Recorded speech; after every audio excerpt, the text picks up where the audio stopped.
Bienvenue sur Mandarin TV, la seule chaîne de télévision franco-asiatique de France. Actualité, débats, interviews, reportages, tout est sur la chaîne YouTube de Mandarin TV. Pour vous abonner, c'est simple. Tapez Mandarin TV YouTube et cliquez sur s'abonner. Vous pouvez aussi cliquer sur la clochette à droite pour être informé des nouvelles émissions. Suivez-nous. 欢迎订阅欧视 TV YouTube 视频网站，随时随地观看中法热点事件。请输入 Mandarin TV YouTube， 点击 s'abonner， 也可点击右边的小铃铛，以随时接到订阅提示。请关注欧视 TV YouTube 视频网站。Du courrier de l'UNESCO et du premier anniversaire de sa relance.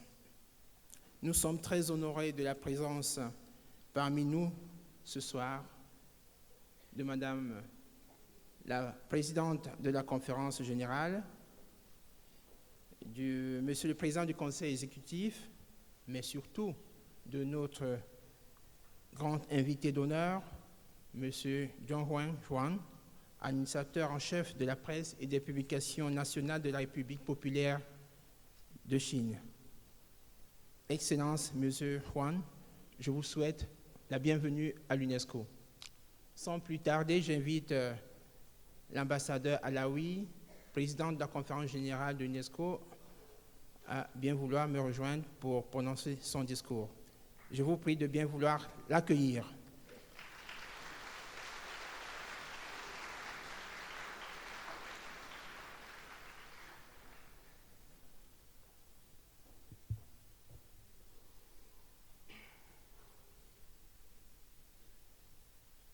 Monsieur Zhonghuan Xuan, administrateur de la presse et des publications nationales de la République populaire de Chine, Monsieur le Président du Conseil exécutif, Excellences, Mesdames et Messieurs les ambassadeurs et délégués permanents, Mesdames et Messieurs, chers amis, je suis particulièrement heureuse de vous accueillir ce soir afin de célébrer le 70e anniversaire du courrier de l'UNESCO ainsi que le premier anniversaire de sa relance.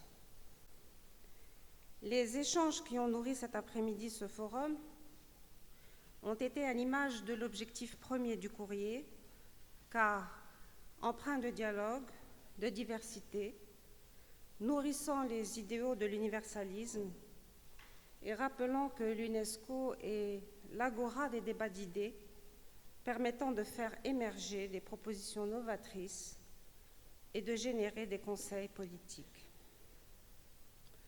À travers le courrier de l'UNESCO, les différentes visions du monde s'offrent à nous dans un esprit de construction et de partage d'un avenir commun, inclusif et pacifique pour l'humanité.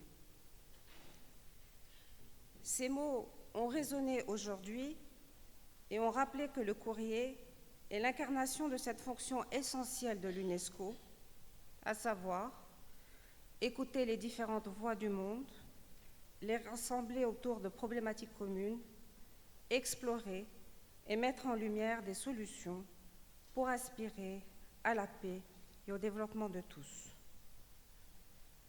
L'importance de ces débats de fond est plus essentielle aujourd'hui que jamais. À l'heure de l'immédiateté, du partage démultiplié de l'information, des fake news, le courrier de l'UNESCO est un outil de réflexion intellectuelle et scientifique, profond, pluraliste, qui rehausse le débat sur les enjeux de ce monde et remet l'humain et son universalité au cœur des réflexions. Voilà, porté par le courrier, le rôle de l'UNESCO. On voit à travers les thèmes abordés depuis sa réédition combien les débats présents dans le courrier de l'UNESCO fournissent ce supplément d'âme nécessaire pour résoudre la complexité des problèmes contemporains. En juillet 2017, le magazine Harvard Business Review publiait un long article sur la revanche des sciences sociales.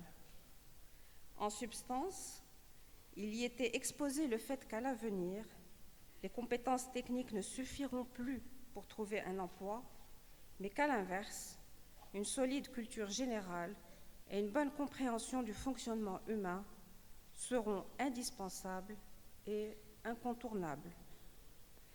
L'article poursuivait en notant que dans la Silicon Valley, on commençait à comprendre que pour s'atteler efficacement aux grands défis sociaux et technologiques de notre temps, il fallait réfléchir aux facteurs humains. Certains modèles économiques échouent, justement, en raison d'un manque de compréhension du comportement humain. Le plus important serait donc avant tout de chercher des moyens pour élargir notre pensée. Et le courrier de l'UNESCO y contribue largement. C'est pourquoi je souhaite conclure en exprimant tous mes remerciements à la République populaire de Chine pour sa généreuse contribution qui a permis, après 52 suspensions, de relancer cette importante contribution de l'UNESCO au débat d'idées contemporains. Tout comme je souhaiterais vivement remercier Son Excellence, Monsieur l'ambassadeur de la République de Chine, pour toute son aide et son implication, sans lesquelles la préservation de cette œuvre collective n'aurait pas pu se concrétiser. Car n'oublions pas que le courrier de l'UNESCO était pendant plusieurs décennies une revue mensuelle, publiée dans de nombreuses langues, et il y a eu jusqu'à 36 éditions linguistiques et distribuées via les écoles et les lieux de culture du monde entier. Mais face aux défis de la révolution numérique, ajoutés à d'importantes contraintes budgétaires, la production de la revue a dû s'interrompre en 2011 avant de renaître, il y a un an, en version papier électronique, et je ne le répéterai jamais assez, grâce à la République populaire de Chine, qui a souhaité fêter cet événement en nous présentant ce soir un florilège de ses arts traditionnels. C'est donc avec un immense plaisir que je vous invite à présent à contempler ces expressions des traditions millénaires chinoises qui nous disent et qui nous interpellent sur un art de vivre ensemble et illustrent ce supplément d'âme né du génie humain. Je vous remercie.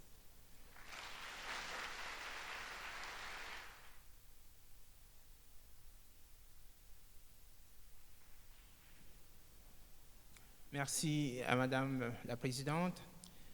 J'invite à présent Monsieur Zhuang, administrateur en chef de la presse et des publications nationales de la République populaire de Chine, à prendre la parole. Excellency, you have the floor.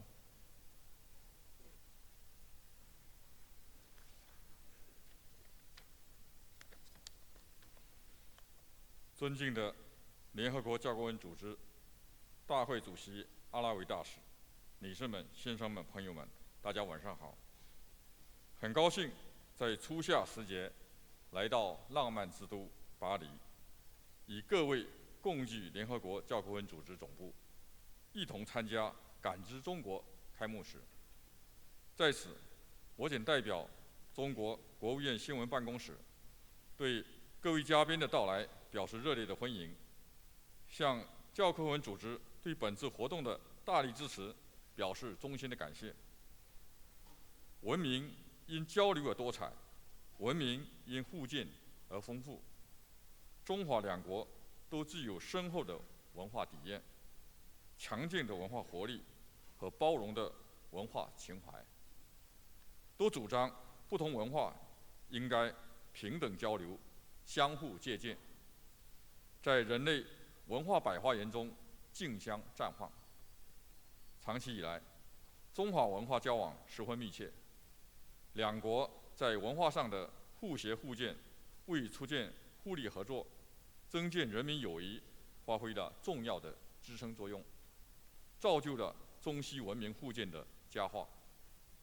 联合国教科文组织从诞生之日起，就高举文化多样性的旗帜，主张通过教育、科学和文化促进各国合作，消弭分歧，增进共识，推动建设和谐世界，此次感知中国的活动来到法国，走进联合国教科文组织总部，既是为《现实》杂志创刊70周年、复刊1周年送上的一份精致礼物，又是为法国民众带来的一场文化盛宴。大家可以欣赏到极富中华文化特色的雅集展演，品尝到色香味俱全的中华美食，还可以看到中国设计40年主题展和中国文博创意的作品展。希望大家通过这些活动，可以全方位、多角度、尽自己的感知中国、体验中国、领悟中国，切实加深理解信任，增进情感共鸣，以文化交流互鉴新成果，助力中法互利合作迈上新台阶，共同为推动构建人类命运共同体、创造人类美好未来做出新的贡献。最后，祝本次活动圆满成功，谢谢大家。Merci, Excellence. Chers invités, je vous souhaite à présent un bon voyage à la découverte de la Chine. Bonne soirée à vous.